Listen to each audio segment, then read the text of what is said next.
الحمد لله نحمده ونصلي على رسوله الكريم أما بعد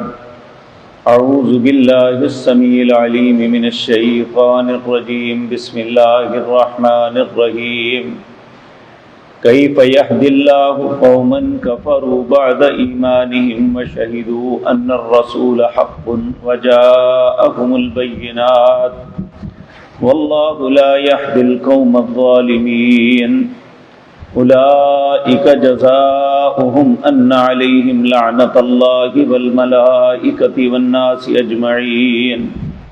خالدين فيها لا يخفف عنهم العذاب ولا هم ينظرون۔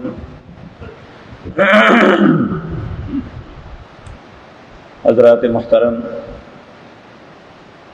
کل کی مجلس میں یہ بات عرض کی تھی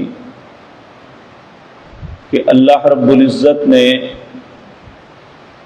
بہت سے دلائل اہل کتاب کو دینے کے بعد پھر اپنا فائنل فیصلہ یہ سنایا کہ وَمَن يَبْتَغِ غَيْرَ الْإِسْلَامِ دِينًا فَلَن يُقْبَلَ مِنْهُ۔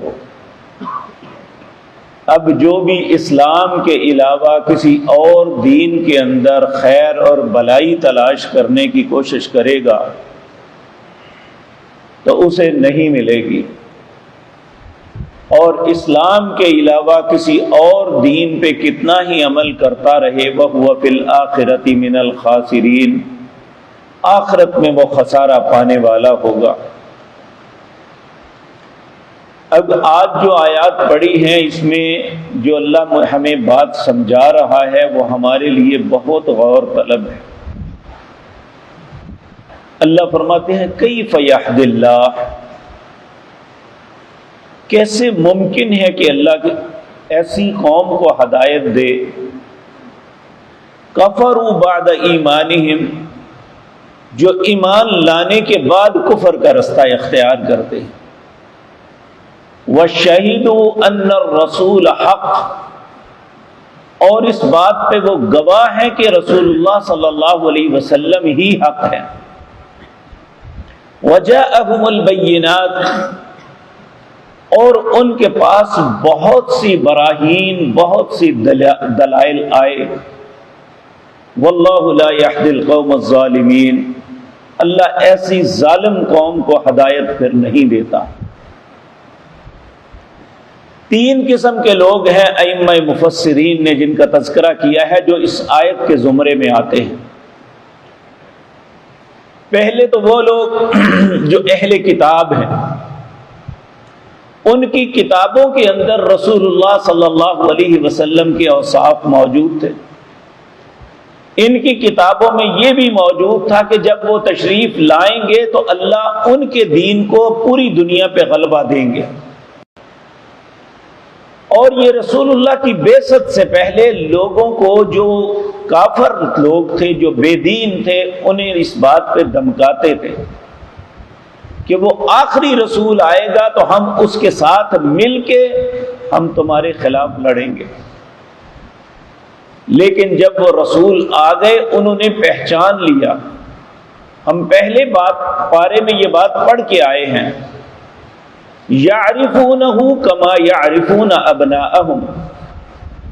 یہ رسول اللہ صلی اللہ علیہ وسلم کو بحیثیت رسول سچا اس طرح جانتے تھے، اس طرح پہچانتے تھے جس طرح ایک باپ اپنے بیٹے کو پہچانتا ہے،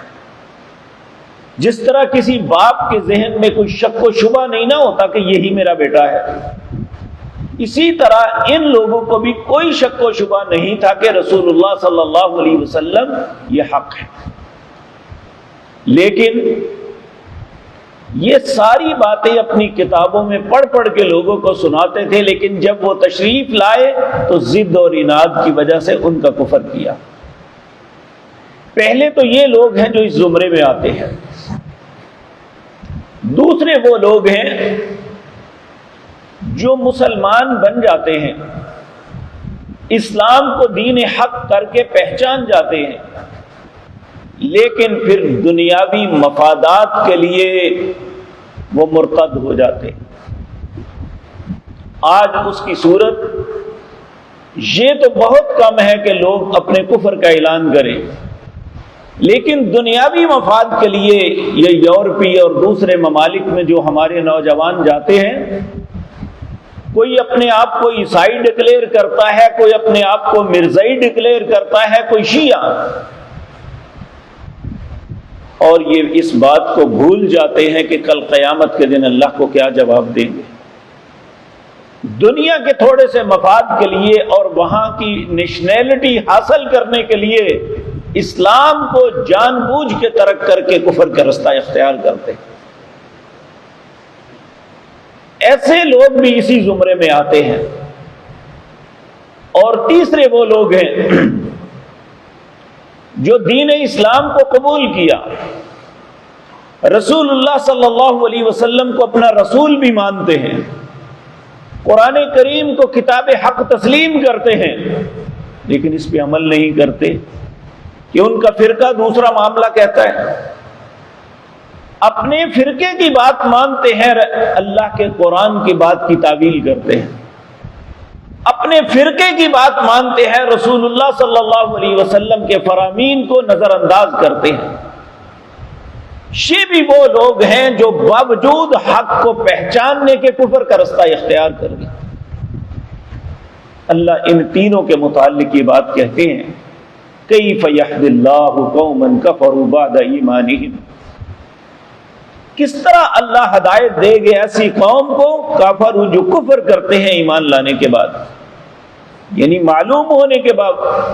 وشہدوا ان الرسول حق، اور اس بات پہ گواہ ہے کہ رسول اللہ سچے ہیں صلی اللہ علیہ وسلم، وجاءہم البینات، ان کے پاس بے شمار دلائل آ گئے، واللہ لا یہدی القوم الظالمین، اللہ ایسی ظالم قوم کو ہدایت نہیں دیا کرتا، جو ہدایت کو قبول کرنا ہی نہیں چاہتا، اللہ کو کیا ضرورت پڑی ہے۔ اور یہ بات ذہن میں رکھیں میرے عزیز بھائیوں، حدیث قدسی ہے، نبی کریم صلی اللہ علیہ وسلم نے فرمایا، یہ بات میرے رب نے مجھے بتائی، اللہ رزق ہر کس و ناقص کو دیتا ہے، یہ نہیں دیکھتا یہ مجھے مانتا ہے یا نہیں مانتا، لیکن اپنا دین صرف اسے عطا کرتا ہے جسے پسند کرتا ہے۔ اگر ہم اس دین کے طالب ہیں تو اللہ کا پسندیدہ بننا ہوگا کہ اللہ ہمیں پسند کر لے اور اپنے دین ہمیں فہم عطا کر۔ اسی طرح رسول اللہ صلی اللہ علیہ وسلم نے بھی فرمایا، من یرید اللہ بہ خیرا یفقہہ فی الدین، اللہ جس بندے کے ساتھ بھلائی کا ارادہ کرتا ہے نا، اسے اپنے دین کی سمجھ عطا فرما دیتا ہے۔ اگر کسی انسان کو حرام حلال کی سمجھ آ گئی، وہ حرام کو چھوڑتا ہے، حلال کو اپناتا ہے۔ اگر کسی انسان کو اللہ کے فرائض پورے کرنے کی سمجھ آ گئی، اگر کسی انسان کے فہم میں یہ بات آ گئی کہ مجھے اللہ کے حکم کے مطابق زندگی بسر کرنی ہے، تو حقیقتاً اللہ نے اس کے ساتھ بھلائی کا ارادہ کیا ہوا۔ تو اگر یہ ساری باتیں جاننے کے باوجود اس کے ذہن قبول نہیں کرتا، اسے نماز کے لیے وقت نہیں ملتا، حرام کو ترک نہیں کرتا، اور اسی طرح حلال کو اپناتا نہیں ہے، تو پھر یقین جانیے اسے اپنی بدقسمتی پہ رونا چاہیے، نہ کہ وہ اپنے آپ پہ فخر کرے یا اپنے آپ کو بڑا دنیا کا دانا سمجھے، اسے اپنی بدقسمتی پہ رونا چاہیے،